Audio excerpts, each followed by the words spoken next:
Hello, I'm Hydra Mendoza, Deputy Chancellor for Community Empowerment, Partnerships, and Communications. Welcome to the Education Council Elections Candidate Conference, and congratulations on your accomplishments so far. I've been looking forward to this event, not only because I've served as a parent leader myself, but because I've also served as a community organizer and an elected member to the school board in San Francisco. This role is very important.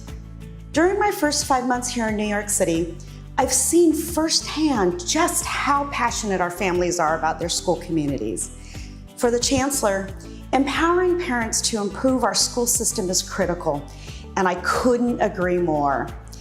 Even though the votes have not been cast or counted yet, you've taken the first important step towards shaping the direction of our New York public schools. And I want to thank you for representing parent voice in our schools and our districts for our city. During today's conference, you'll learn what education councils do, how the councils work, and most importantly, how you can help our councils achieve its primary goal, helping to strengthen public education in New York City. I hope you find today's conference inspiring and empowering. I also encourage you to attend one of the candidate forums between March 25th and May 1st, where you'll have the opportunity to speak with the parent leaders who will be casting their votes. If you're elected, it will be my pleasure to work with you during the coming 2-year term. Even if you don't win a seat, there are many other ways for you to contribute to our public schools. Just ask your parent coordinator or send an email to us at face@schools.nyc.gov. I want to thank you again for applying for an Education Council seat. Together, we can make a difference for our children, our schools, and our great city. New York State established 32 community education councils in 2002 to ensure that communities have a voice in their public school system. The state also created 4 citywide councils. The focus of this video is the Community Education Councils. All New York City Education Councils are elected every 2 years, in odd years, according to rules set by New York State education law. The officers of the local school's parent association or the Parent Teachers Association are known as selectors and vote for the Community Education Council members. Each borough president and the public advocate also appoint members. All members serve a 2-year term that begins on July 1 of the election year. A council has 4 officers: president, vice president, recording secretary, and treasurer. Council members elect the officers, who generally serve for 1 year or until their successors are elected. Each council is staffed with an administrative assistant to maintain records and help with organizational and clerical duties, such as preparing meeting notes, agendas, briefing materials, and meeting minutes. The administrative assistant is supervised by the council president. Should you win your council seat, you will be one of 11 people called upon to help improve public education throughout your district. You will be expected to promote high academic standards and achievement for every student. You will be expected to attend monthly public meetings with the superintendent for reporting to the community about academic outcomes and fiscal performance, and to hear from the community about their concerns. You will also be called upon to work with your district leadership teams to assure a well-managed and safe school environment. Councils meet at least once a month to discuss important topics related to their district.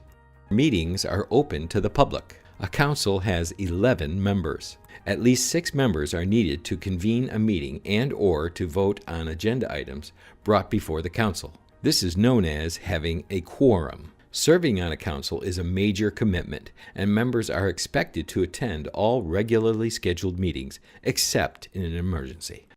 Members should notify the president and administrative assistant in writing at least 48 hours prior to their planned absence. A member who misses 3 council meetings during their term of office without a valid written excuse will be asked to vacate their seat. Minutes are recorded at every meeting. They include a summary of all resolutions and motions presented to the council and how each member voted on them. 2 weeks after the meeting, the public must be able to access the minutes in draft form. There are 4 types of meetings that councils can convene: calendar meetings, business/working meetings, special meetings, and executive sessions. Calendar meetings are required by law and held once a month to consider resolutions, review the superintendent's district report, and address concerns expressed by the public. Calendar meetings are open to the public. Business meetings are scheduled when necessary. Special meetings can be either business or calendar meetings that are called outside the regularly scheduled meeting. Special meetings can be called by the president or by the written request of 3 council members. Executive sessions can be held as needed to discuss confidential matters as permitted by law. They are closed to the public. Council members and the public are expected to maintain a strict sense of decorum during all meetings. The superintendent is a bridge between the council and the Department of Education's central office. During council meetings, the superintendent will report about activities that have occurred within the district between council meetings, present important information from the DOE central office regarding the district's comprehensive education plan, DOE personnel updates, student policies, and district or citywide initiatives for students or parents.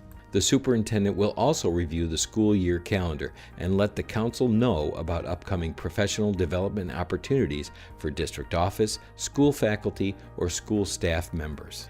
Depending on the time of year, the superintendent's report could include information about the district's performance or a school visit from the chancellor or mayor. Councils make decisions by discussing and voting on resolutions about various issues. This is an important part of almost every meeting. The public can comment on resolutions prior to council votes if they give prior notice. Public education in New York City operates in an extremely dynamic environment. The breadth and complexity of issues is often overwhelming. Council deliberations can be exhausting and result in gridlock. There is always the potential for unpopular decisions. Your time commitment can be significant, and progress on issues important to you or your council can be slow. But please know that the time you spend as a council member will be very meaningful to students, families, and staff in your community. Should you win your election, the DOE Office of Family and Community Empowerment will do all that it can to provide the information, training, and support that you will need to be a successful council member. Again, congratulations on applying for an Education Council seat. Good luck in the upcoming election, and thank you for your commitment to improving New York City's public schools.